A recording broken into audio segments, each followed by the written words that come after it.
안녕하세요. 네, 해커스인물의 윤필입니다. 자, 오늘부터 이제 6주 동안 기출 분석 강의를 우리가 진행하도록 할 것입니다. 이제 기출 분석 강의 들어오신 여러분 환영드리고요.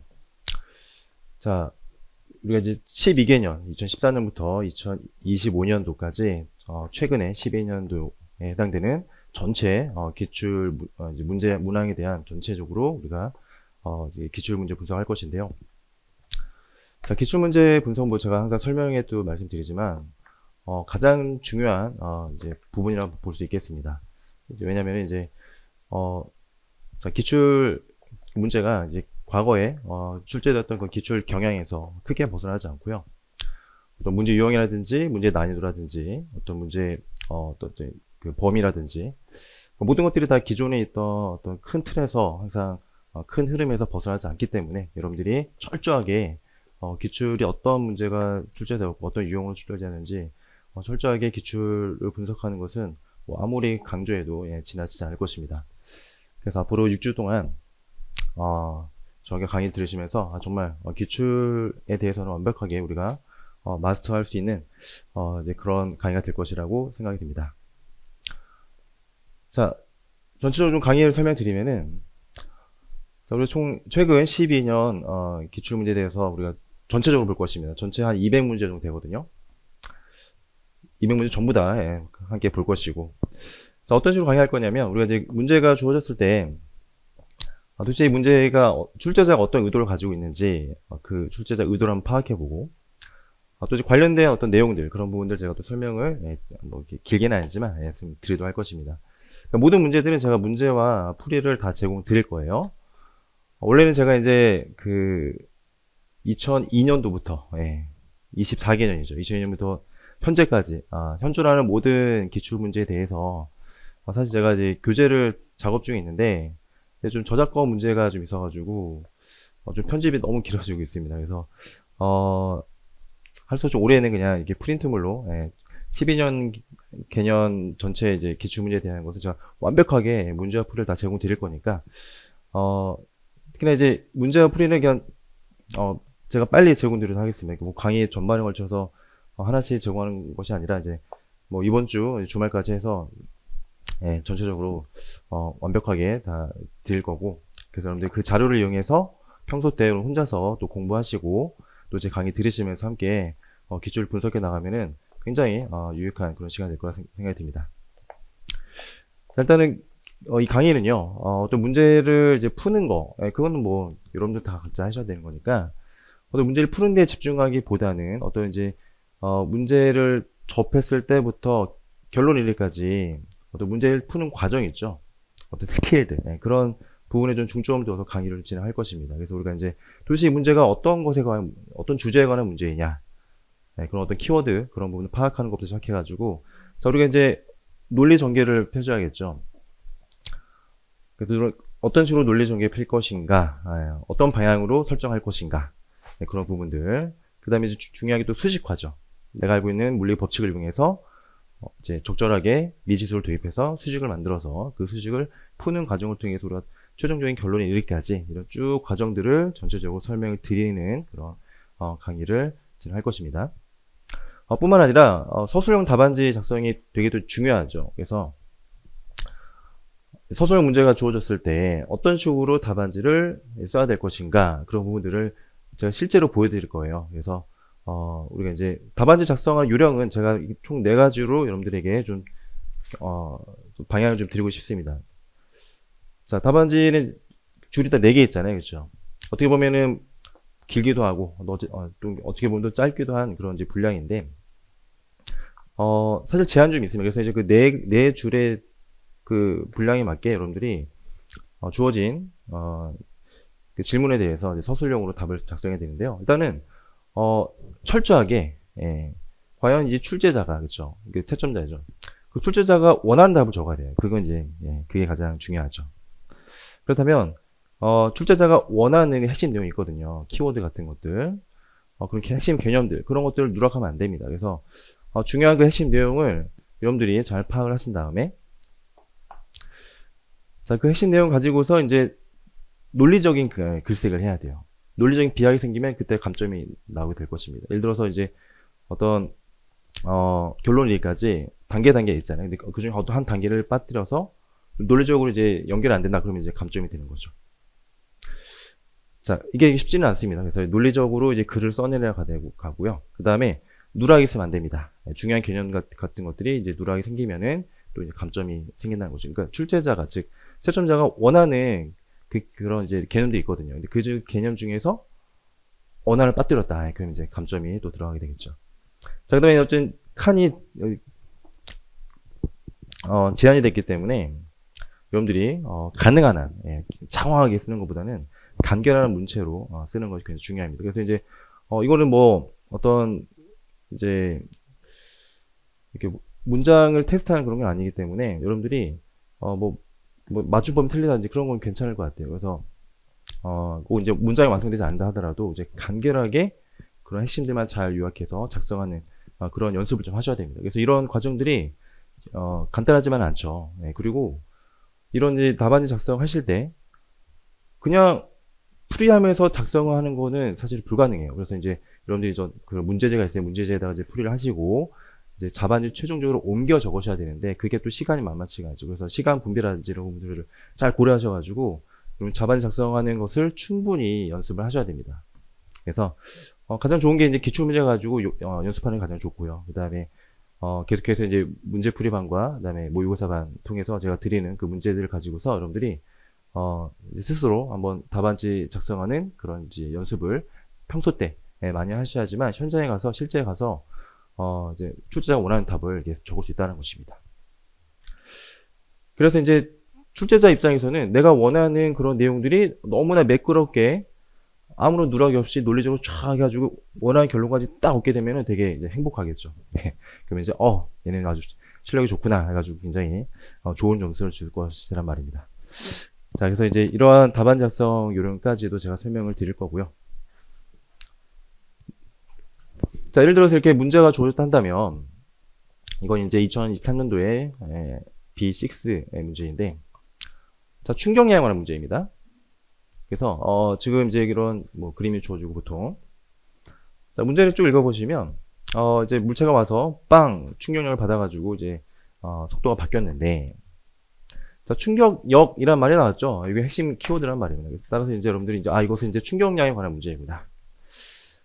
충격역 힘을 물어봤으니까 어떤 이제 우리가 이제 수업 시간에 배웠던 평균 힘, 충격량에 대한 평균 힘, 그걸 이제 물어보고 있구나 라는 걸 이제 바로 떠올려야 되죠.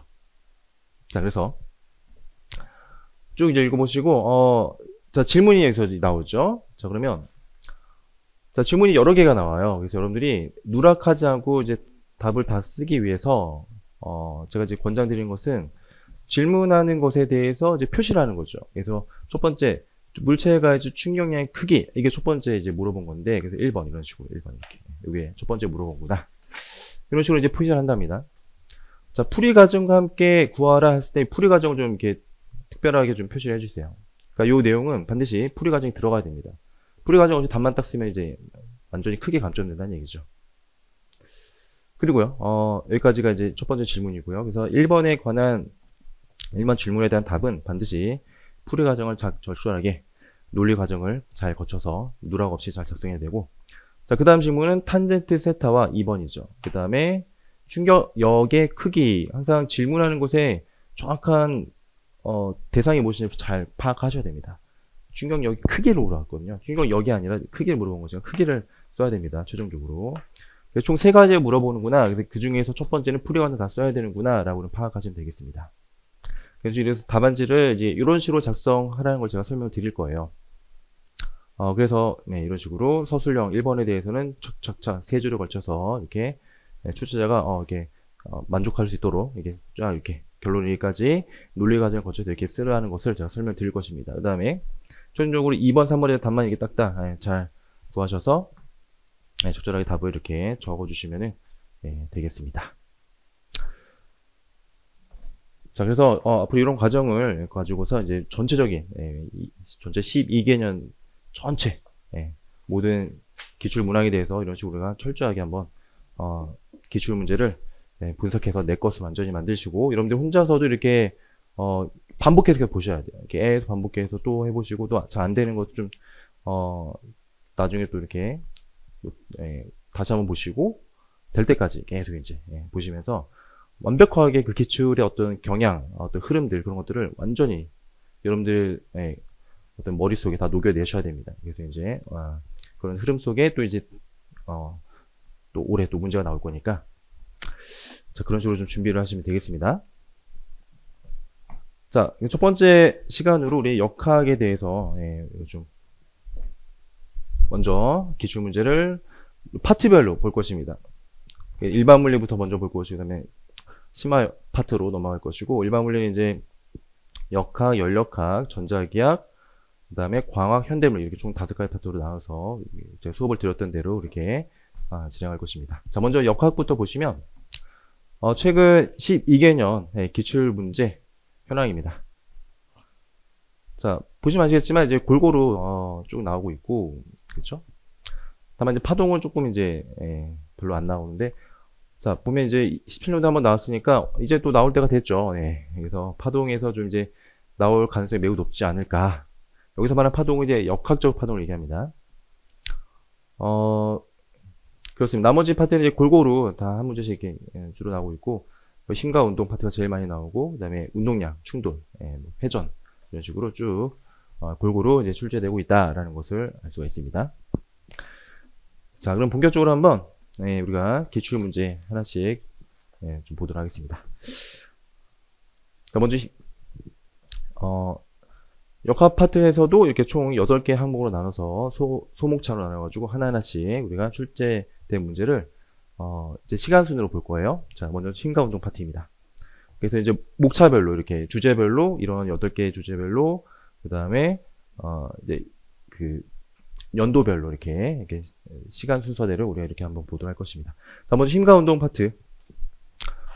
자, 2014년도에 A5번 문제부터 한번 보도록 하겠습니다. 자, 이 문제는 사실 되게 좀 창의적인 문제라고 제가 생각합니다. 아주 그 출제자 교수님께서 아주 좋은 문제를 만드신 것 같아요. 자, 볼까요? 자, 무중력 상태, 즉 우주공간에서 등선 원운동하는 우주선의 일부를 나타냈다라는 것입니다.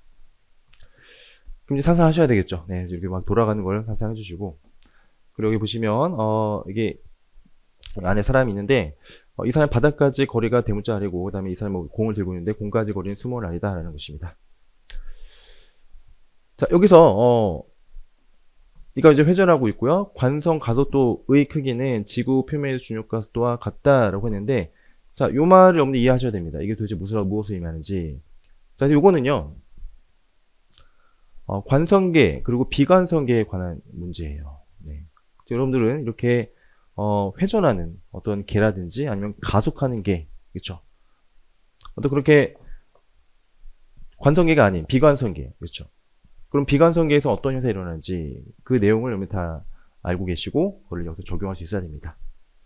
자, 그렇다면 비관성계에서는 겉보기임이 나타나죠. 네, 그런 부분들 여러분들이 다 수업에서 배우셨고, 즉 한번 정리해보면 A라는 가속도 어떤 개가 움직이면 반대 방향으로 A만큼의 그 안에 있는 개 안에 있는 모든 물체는 반대 방향 A라는 가속도를 갖게 됩니다. 따라서 반대 방향으로 MA만큼의 겉보기임을 느끼겠죠. 자, 그거에 관한 내용입니다. 자, 여기서 관성 가속도라는 얘기는 바로 그걸 얘기하죠. 즉 어떤 개가 A라는 가속도로 운동을 할 때 그 개 안에 있는 모든 물체들은 반대 방향으로 A라는 가속도를 느낀다. 그래서 그것이 바로 관성 가속도를 의미합니다. 따라서 지금 이 사람 바닥 지점에서 아래 방향으로, 왜냐하면 이제 구심 가속도가 중심 방향을 하니까, 그래서 아래 방향으로 관성 가속도라는 것이 있는 거죠. 자, 그것이 결국 이제 중력 가속도로 같다는 얘기예요. 다시 말하면 이 사람은 지금 마치 지구에 있는 것처럼 어떤 중력, 그러니까 인공적인 중력을 느낀다는 것입니다. 인공 중력에 관한 그런 문제라고 볼 수 있어요. 그래서 여기서 이제 A, 자, 이거는 이제 관성, 여기서 말하는 관성 가속도를 의미합니다. 즉 이 개가 구심 가속도가 있는데 그것만큼 동일한 가속도로 반대 방향으로 이 개 안에 있는 물체는 반대 방향으로 가속도를 느끼게 돼요. 자, 그러면 여러분들이 구심 가속도의 크기, 바로 식을 떠올라야겠죠. 구심 가속도의 크기는 R분의 V제곱인데, 여기서 지금 우리는 오메가라는 각속력을 이용해서 표현해보면, 구심 가속도는 R분의 V제곱이지만, 오메가 표현하면 R오메가 제곱으로 표현할 수 있겠죠. 이렇게, R오메가 제곱.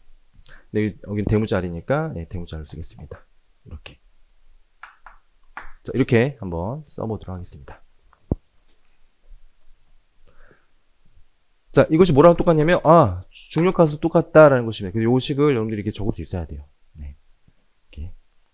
그렇다면 우리는 이제 이 우주선의 각선력이 얼마다라는 것을 금방 알 수 있겠죠. 따라서 여러분들이 오메가는 루트 R분의 G라는 것을 이렇게 파악할 수 있어야 됩니다. 여기까지 이 내용을만 가지고서도 이걸 파악할 수 있어야 됩니다. 자, 이게 끝이 아니고요. 자, 지금 계속 보겠습니다. 자, 이번에 이 사람이 거리 R만큼 공을 들고서 탁 놨다는 거예요. 자, 그러면 그 다음에 어떻게 될까? 라는 것을 이제 관성계에서, 그 다음에 비관성계에서 여러분들이 해석할 수 있어야 됩니다. 따라서 이 문제는 결국 쉬운 문제가 아니거든요. 예. 그래서 여러분들이, 이제, 배운 내용을 가지고서 이런 주어진 상황에서 적용하는, 응용하는, 그런 기본 개념을 적용하는, 응용하는, 그런 아주, 좋은 문제라고 볼 수 있겠습니다. 자, 그러면 여러분들이, 이러한 비관성계 안에 있는 사람이 보는 현상과 그 다음에 바깥에서 보는 현상을 두 개 다 이해할 수 있어야 돼요. 어떻게 될 것인가. 그리고 어떤 이제 방식으로 우리가 이걸 해석해야 될 것인가. 즉 안에 있는 사람의 입장에서 해석할 것인가 아니면 바깥에 정지하고 있는 관측자에서 해석할 것인가. 어느 게 더 편한가지 먼저 잘 선택해야 됩니다. 자, 그러면 그냥 한번 생각해 볼게요. 이 안에 있는 사람은 어떻게 느낄까요? 이 안에 있는 사람은 공이 이렇게 그냥 떨어지는 것처럼 보일 것입니다. 그렇죠? 왜냐면 항상 바깥 방향으로 원심력이 느껴지니까, 그렇죠? 원심력이 MR 오메가 제곱으로 표현되는데, 그렇죠? 그 원심력이 느껴지니까 이게 바깥으로 떨어지는 것이라고 생각이 들 거예요. 근데 자, 그 현상을 그냥 우주선 아래 입장에 있는 관측자에 대해서 우리가 그걸 만약에 이용해서 푼다면 좀 어려울 것 같아요.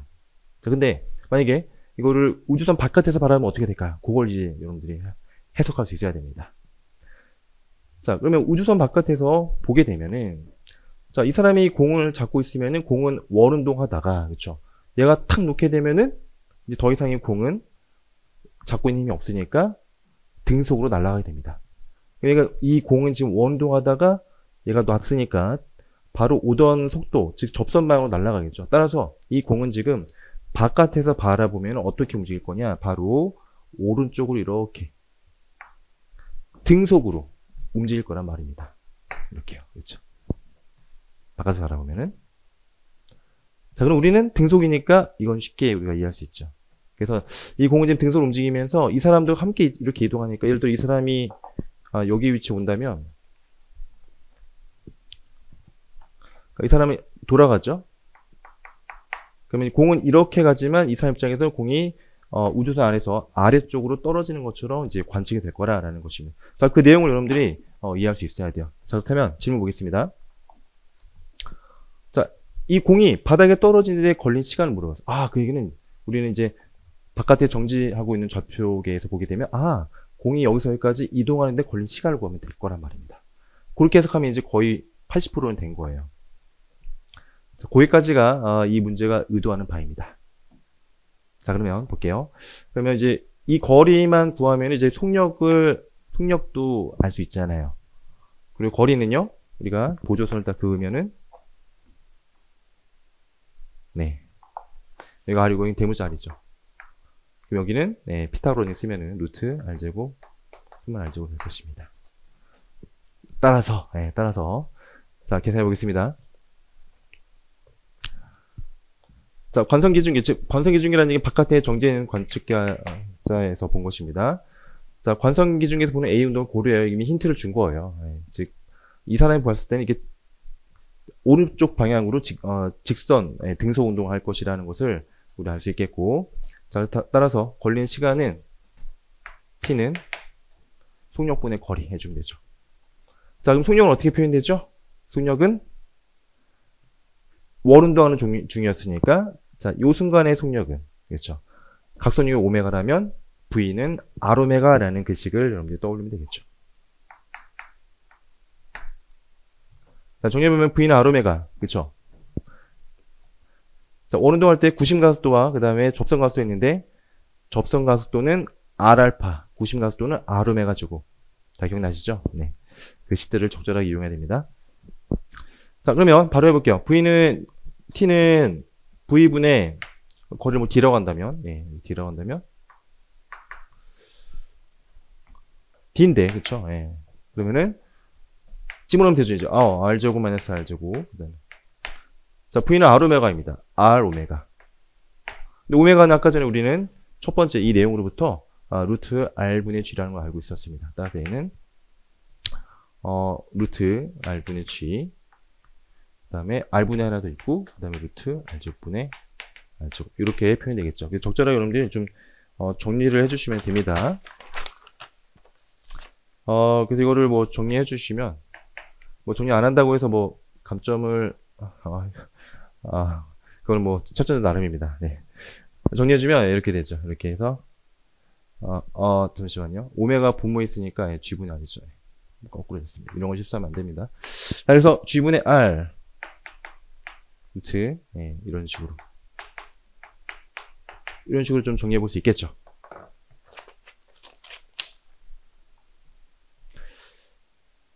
자, 이렇게 우리는 첫 번째 문제 한번 풀어봤습니다.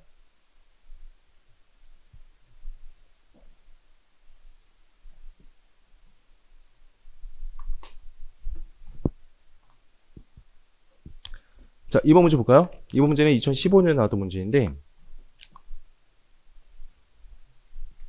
자, 그림을 보니까 이렇게 A와 B가 이렇게 니은자 모양의 트랙을 따라서 이제 이동할 수 있는 수평방향으로 이게 얘는 수평방향으로 수직방향으로 이동할 수 있는 그런 상황이고, A와 B는 이렇게 2m짜리 막대기로 연결되어 있습니다. 그럼 A와 B가 이제 적절하게 제한 조건을 따라서 이동하겠죠. 자, 그런 상황인데요. 자, 질문이니까 A는 왼쪽으로 5m/s 일정한 속력으로 이동한다 라고 합니다. 자, 이때 이 세타가 60도가 또 이룰 때 B의 속력과 A에 대한 B의 각속도를 구하시오 라고 되어 있습니다. 자, 여러분들 이 문제를 보는 순간 막막하다 그러면 이제 좀 곤란해지고 이 문제가 도대체 뭘 유도하는 것일까 생각해 봐야 됩니다. 자, 이 문제에 물어보는 건 지금 속력을 물어봤죠. 자, 근데 다만 제한 조건이 있는 상황이에요. 그렇죠? 그래서 여러분들이 이러한 제한 조건을 가지고서 속력을 계산할 수 있는지, 그걸 이제 그런 어떤 능력을 물어보는 거예요.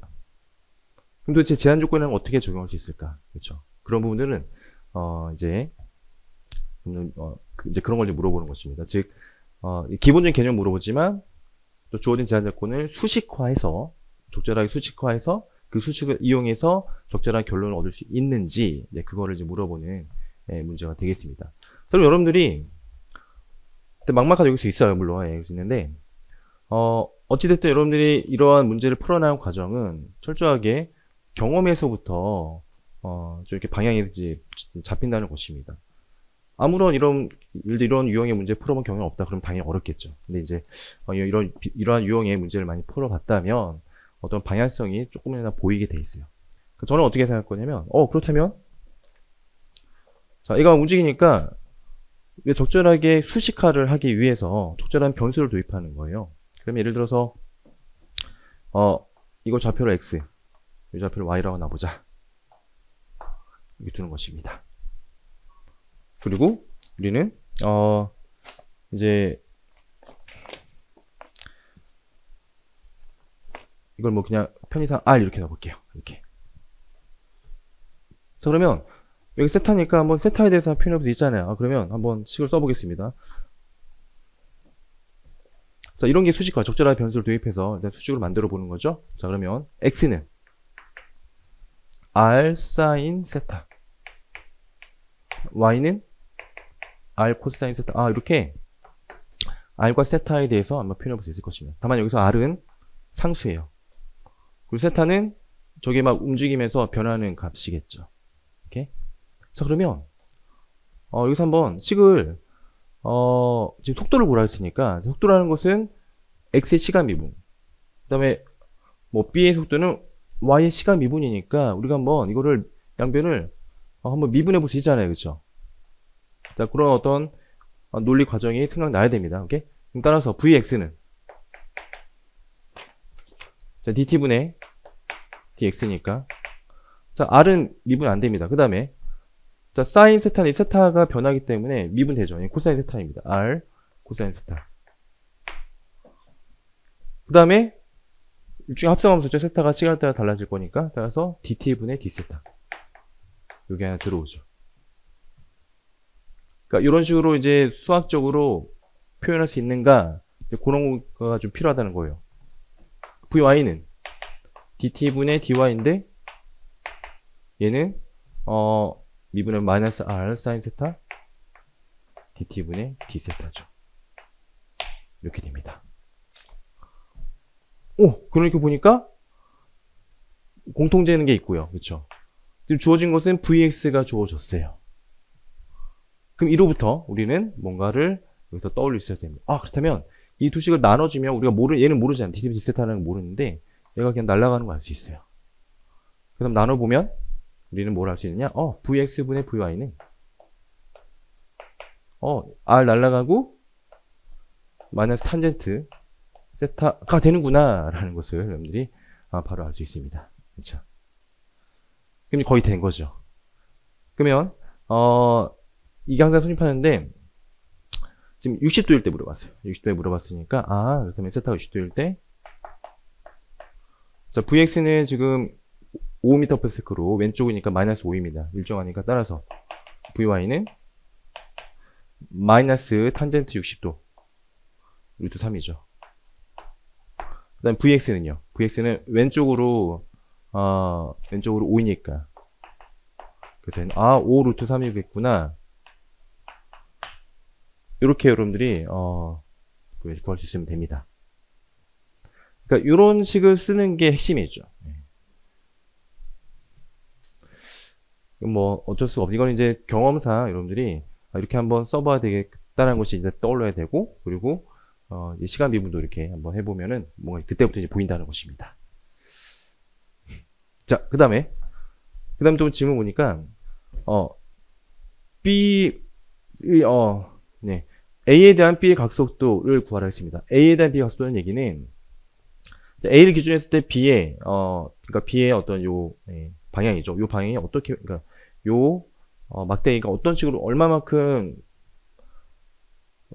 회전 빠르게 각속력이 얼마만큼 각속력으로 이제 회전하는가를 의미하는 것입니다.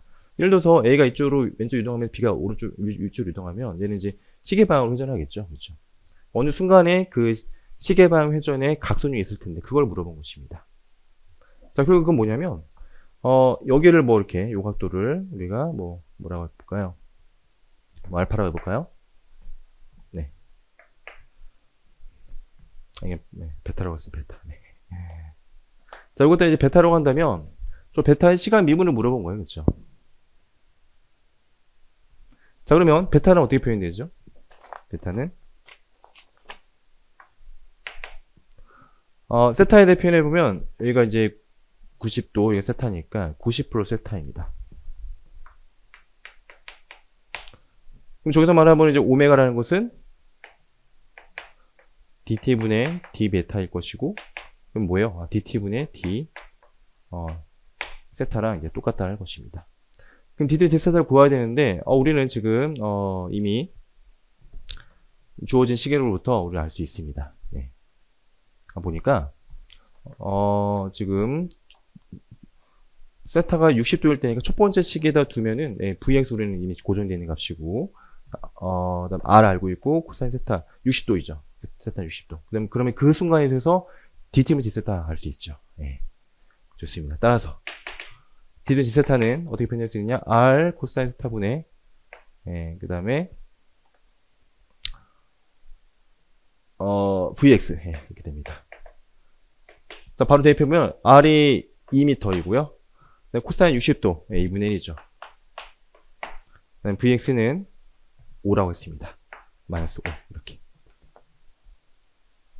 따라서 마이너스 5 단위는 항상 단위는 여러분들 꼭 모든 답은 숫자로 표현할 때는 단위를 반드시 붙여야 됩니다. 기호로 표현할 때는 그 기호 안에 단위가 들어가 있기 때문에 단위 쓰면 안 되고요.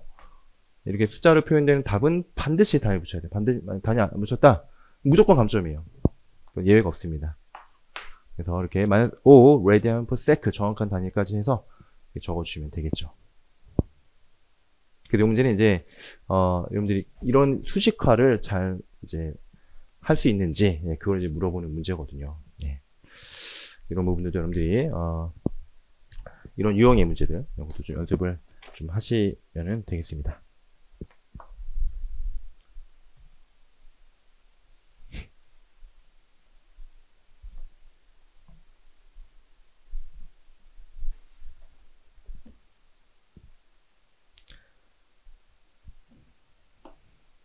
자, 그 다음 세 번째 2017년도에 나왔던 A 2번 문제 볼까요? 자, 이때부터는 계속해서 이제 포물체 운동을 많이 나와요. 그래서 포물체 운동이 뭐 사실 굉장히 또 중요하죠. 다양한 이제 응용으로 나올 수 있는데, 자, 이 문제는 좀 2점짜리이고 그리고 그렇게 어렵지 않은 그런 문제로 좀 출제가 된 겁니다. 자, 문제 볼까요? 여러분 다 그림만 보도 이건 포물체 운동이구나 바로 이제 떠올릴 수 있어야 되겠고, 자, 지금 포수가 정확하게 오른쪽 날아가는 공을 이제 또 원판을 총을 쏴가지고 맞추는 그런 이제 문제이죠. 자, 이 원판은 일정한 속력 등속 운동한다라고 했습니다. 이런 게 핵심이죠. 그러니까 저 원판은 등속 운동하고, 자, 그리고요 연주기를 지나는 순간 총을 발사해요. 그렇죠. 요 시점에서 총을 발사했다는 것이고 V라는 속도로 발사했겠죠. 자, 총알 궤적의 최고점, 요 말 놓치면 안 됩니다. 이게 핵심입니다. 즉, 저 총알이 최고에 도달했을 때 맞춘다라는 거죠. 그게 핵심이고, 그때 발사 속력을 한번 구해보아라 라는 그런 문제가 되겠습니다. 자, 그렇다면 여러분들은 자, 포물체 운동을 분석하는 거죠. 그러면 이제 X축, Y축 나눠서 분석하죠.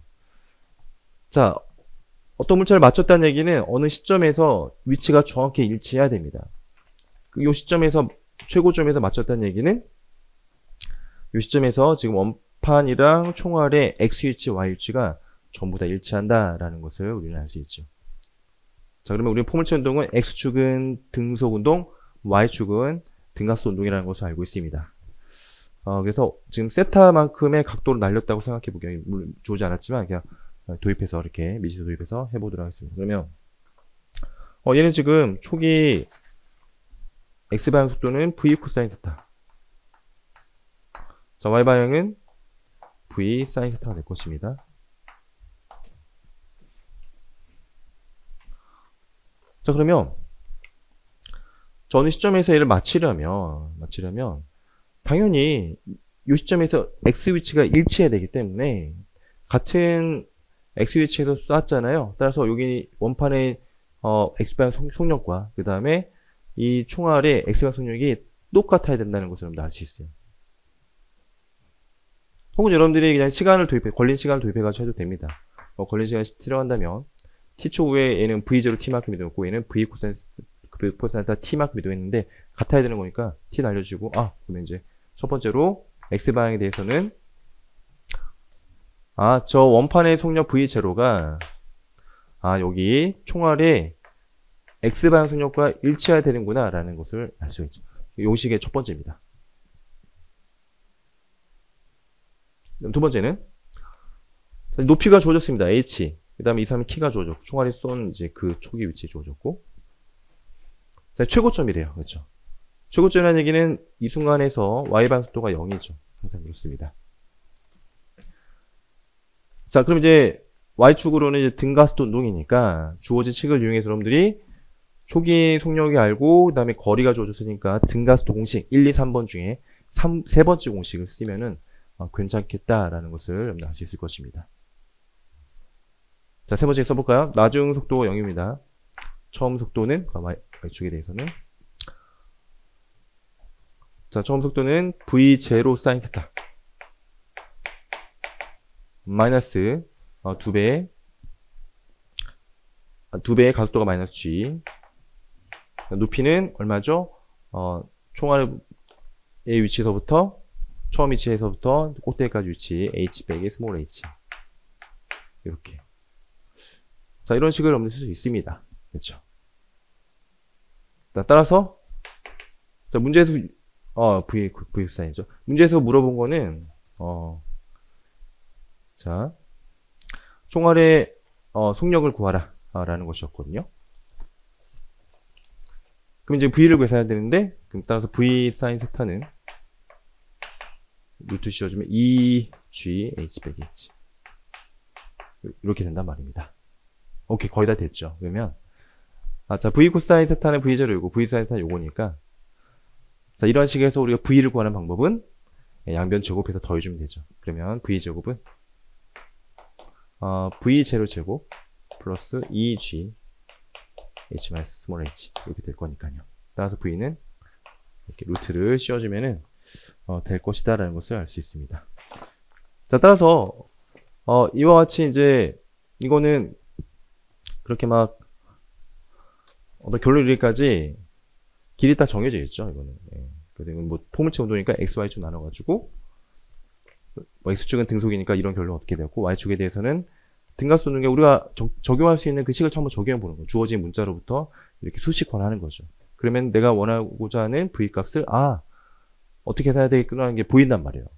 그렇죠? 이런 식으로 바로 이렇게 결론을 딱 내리시면 됩니다.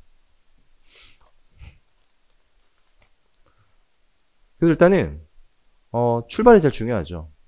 출발이 지금 v를 구하는 것인데, 그 v를 미지수로 둔 다음에 포물체 운동에 관한 일단은 이제 수식화를 한번 해봐야겠다라는 게 이제 기본적인 방향이 되겠습니다. 네, 그런 방향은 이제 뭐 이런 포물체 운동에 관한 문제를 우리 많이 풀어봤으니까 금방 나온단 말이에요. 이런 문제는 난이도 이렇게 높지 않은 그런 문제이고, 반드시 여러분들이 꼭 맞춰야 되는 문제입니다. 왜냐면 남들이 맞추는데 내가 못 맞추면 벌써 이제 거기서 갭이 크게 생기니까 상당히 불리하다는 얘기죠.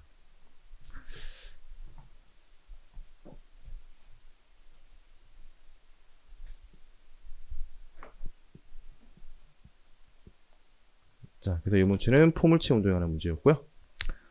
4번은 얘는 조금 이제 생각을 한 번 더 해야 돼요. 같은 이제 포물체 운동, 그림만 봐도 포물체 운동이죠. 네, 근데 여기서 이제 상대 속도라는 개념이 하나 더 들어오게 됩니다. 한번 볼게요. 자, 그 장난감 자동차에 발사할 수 있는 그런 이제 총이 있는데요. 그 총이 이제 수평 방향 각도가 세타라고 합니다. 즉 세타 방향으로 발사할 수 있다는 얘기인데, 근데 이 자동차가 앞으로 쭉 등속으로 움직이면서 발사했다는 거예요. 그러면 이제 상대 속도로 생각해야겠죠. 즉 지면에 대한 저 총알의 궤적이 어떻게 될 것이냐. 지금 보이는 것은 이제 지면에 있는 관측자에 대한 총알의 궤적입니다. 자, 우리 보니까요. 네. 자, 총알의 속력이 V0이고 자동차의 속력도 V0이다. 자, 이런 거 잘 캐치하셔야 되겠죠? 자, 그리고 이제 그렇게 발사된 총알이 포물선을 따라서 이동해서 관역에 맞췄는데 45도 관역이 수직으로 충돌했다. 자, 이걸 이제 해석할 수 있어야 됩니다. 자, 우리는 항상 수평 방향에서 각도가 얼마이냐, 그쵸? 도착하는 그 총알의 어떤 방향이라든지 출발선에서의 방향이 수평 방향에서 얼마이냐를 봐야 된단 말이에요, 그렇죠? 우리가 이제 그런 방식으로 했기 때문에. 그럼 여기 45도면 45도이고 여기 수직이니까 당연히 여기도 45도란 말입니다. 총알이 관역에 도착했을 때 수평 방향을 이루는 각도가, 그 속도 방향이 이루는 각도가 45도구나. 바로 그걸 캐치할 수 있어야 되죠. 그렇다면 우리가 이제 지표면에 정지한 관측자가 봤을 때 얘가 처음에 날아가는 속도도 지면과 45도 각도를 이루고 있는구나 라는 것도 캐치할 수 있어야 되죠. 자, 이게 이제 출발입니다. 오케이? 자, 그러면 자, 이러한 세팅 하에서 한번 문제 볼게요. 자, V0, 즉 자동차의 속력과 그 다음에 총알의 발사 속력이 똑같이 V0로 했는데, 그 V0와 그 다음에 처음에 즉 이 자동차 안에서 발사한 각도 있단 말이에요. 그 각도 세타를 한번 구해봐라 라는 그런 문제가 되겠습니다. 주어진 상황으로부터요. 그 다음에 이 포물선 궤적이 이제 도달한 수평 거리가 이제 S라고 주어졌습니다.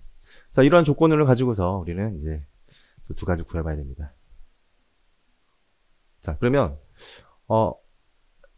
여러분들이 그냥 처음부터 그냥 V0하고 세타를 구해봐야겠다라고 하면 안 돼요. 왜냐면 V0 세타는 저 자동차에서 발사한 이제 속력과 세타이기 때문에 굉장히 이제 좀 몇 단계를 거쳐서 얻어야 되는 결론이란 말입니다. 그 다음에 여러분들은 중간에 논리 단계를 거쳐서 최종 결과까지 얻어내야 되거든요. 그렇다면 중간 가지고 내가 뭘 해야 되지? 뭘 먼저 계산해야 되지를 먼저 생각해야 된다는 것입니다. 일단은 우리가 지금 바깥에 정지하는 사람 봤을 때 이 총알이 발사되는 그 속력을 몰라야지.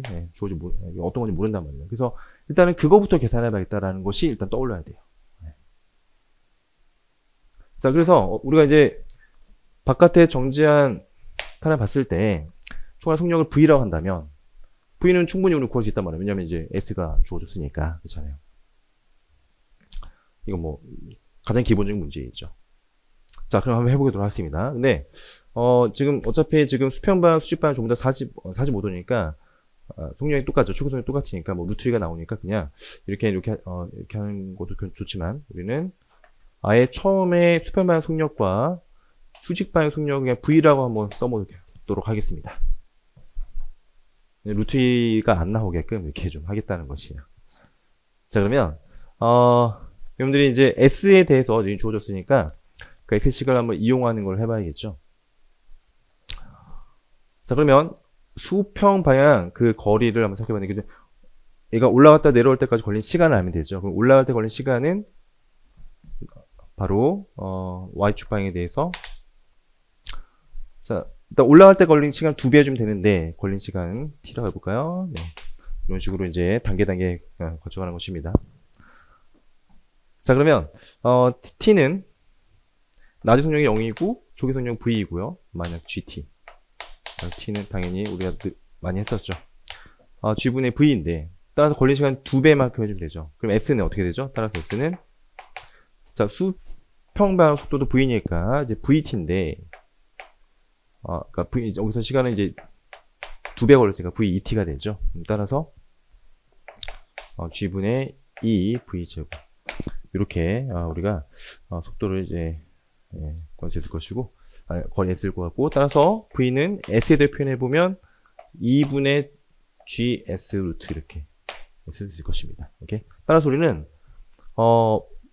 즉 처음에 바깥에 정지한 사람 봤을 때 이 총알의 수평방향, 수직방향 속력을 이렇게 주어진 물리량으로부터 이렇게 구할 수 있었습니다. 자, 이 내용을 가지고서 그렇다면 우리는 V0와 세타가 얼마일까를 이제 두 번째 단계로 유추할 수 있어야 됩니다. 자, 이건 뭐냐면 이거는 바로 이제 상대 속도란 말이에요. 그렇죠? 그러니까 요거는 이제 지면에서 바라본 상대 속도이고 그러면은 이런 겁니다. 여러분들이 이제 상대 속도식은 한번 써볼게요. 한번. 자, 요거는 뭐냐면 이제 지면에서 바라본 그라운드에서 바라본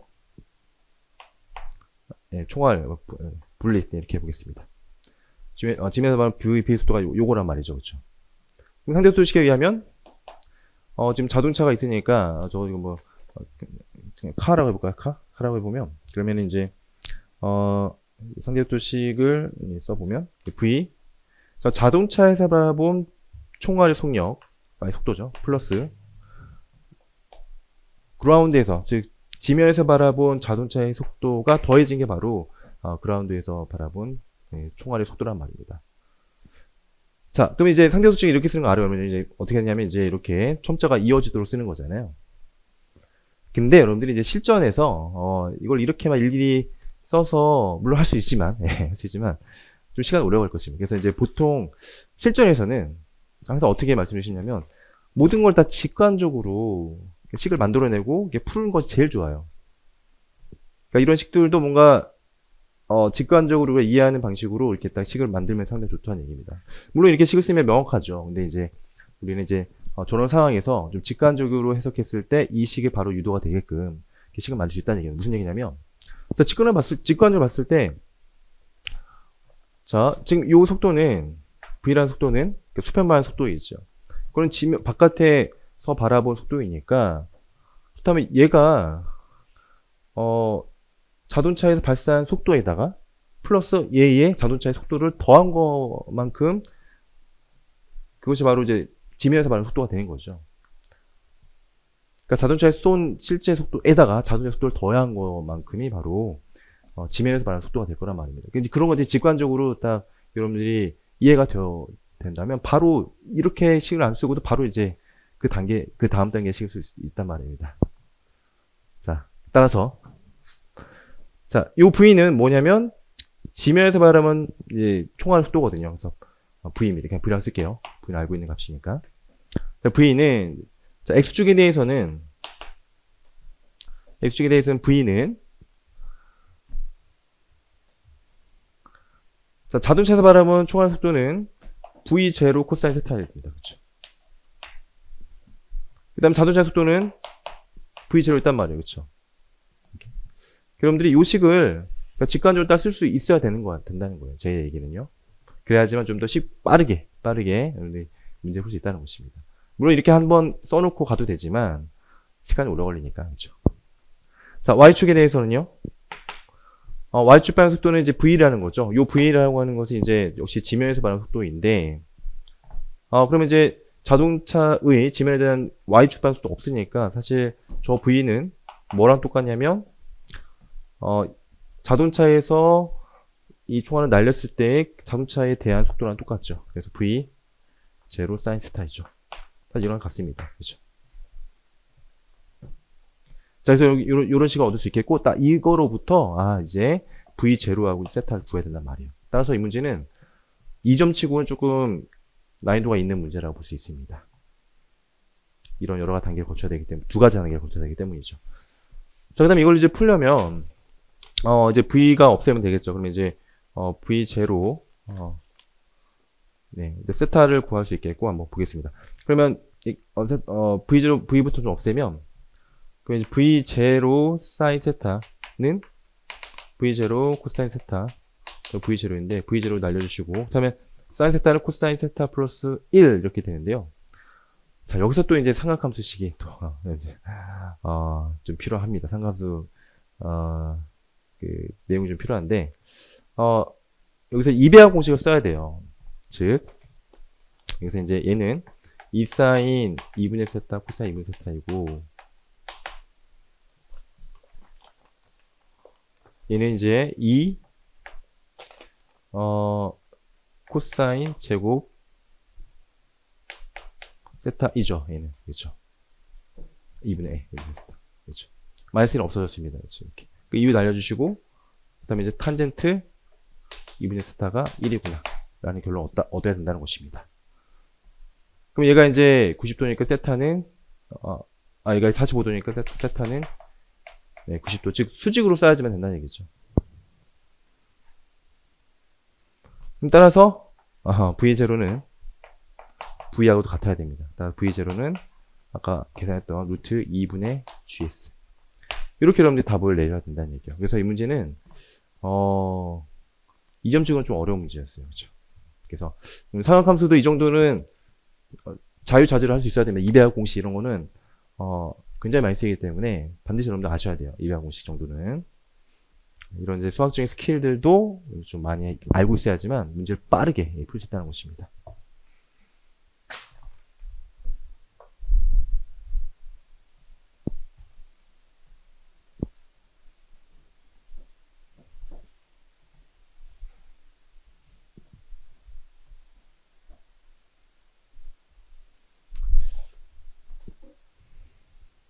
자, 그러면 좀 쉬었다가 이어서 하도록 하겠습니다.